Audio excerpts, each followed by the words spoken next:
There are 11 million people already here illegally.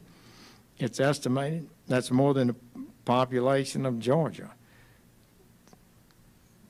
And they got a lot of people in Georgia, actually. Getting to be a pretty good football team over there, recruiting all the top players. Darn. So we got 1.1 million, though, that get legal permanent residence in America every year.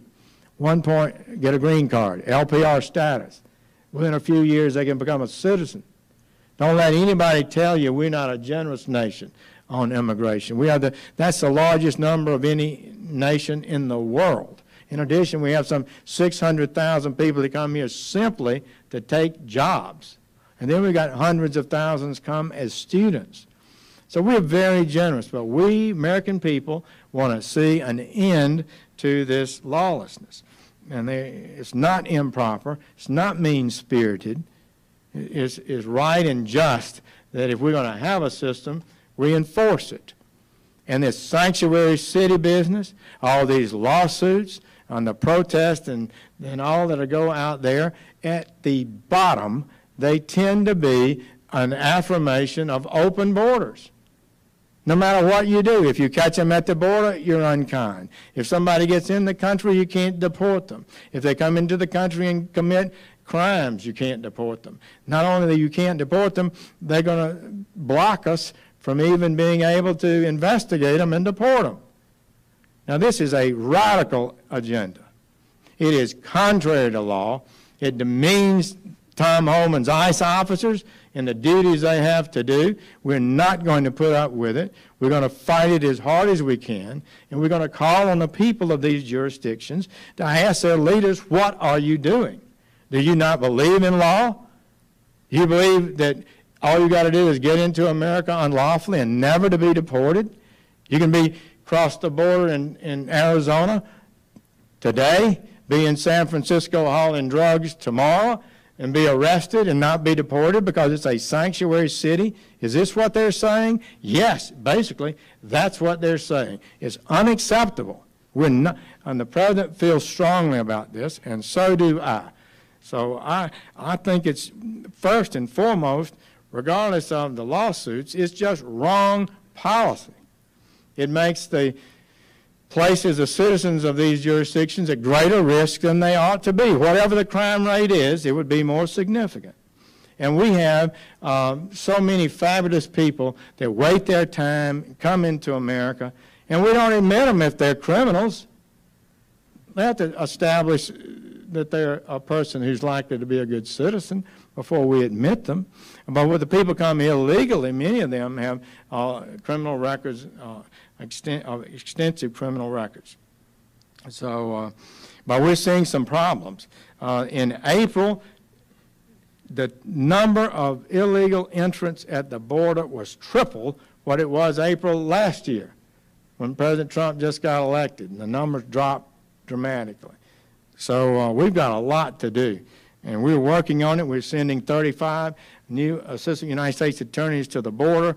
We are sending 18 immigration judges that handle the asylum claims and try to pull down that backlog that's gotten too high. And the Department of Homeland Security Secretary Kirstjen Nielsen and her team, and Tom may talk about it, but they're going to be referring more cases, 100% of the cases that they can move to us for prosecution. Arizona's doubled almost the number of prosecutions for entry in this country over last year. We're going to keep at that and see if, and we will make a difference. The president has made clear he's on fire about this thing. He's not happy about it, and I think the entire government's getting the message. So I embrace that support and direction.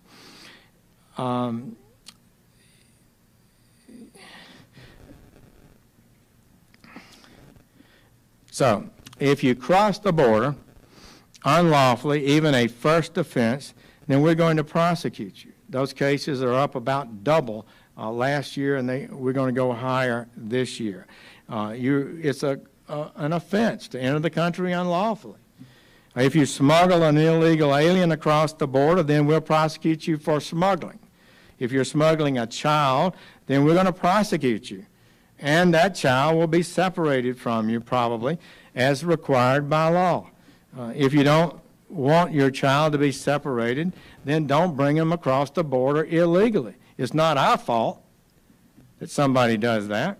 If you make false statements to an immigration officer or commit fraud in your system, in our system to obtain an immigration benefit, that's a felony too. And we'll put you in jail if you qualify. If you help others to violate the law, that's a felony too. In order to carry out these important new enforcement priorities, I have sent 35 prosecutors and 18 judges to the border. And we're going to move others. Our U.S. attorneys are committed to this. And they're going to reassign people within their offices because it's a national matter. It's an important matter nationally. It's not just one case. It's whether or not we have a border of integrity or lawlessness. And we want integrity in our border. The judges represent a 50% increase in the number of immigration judges at the border. So we're sending a message to the world, really. The border is not open. The border is not open. Don't come unlawfully. Make your claim, make your application, and wait your turn, as do millions of people throughout the world. Everything we do at the Department of Justice is dedicated to reducing crime in America. The most important thing that we can do to that end is to continue to improve our relationship with you.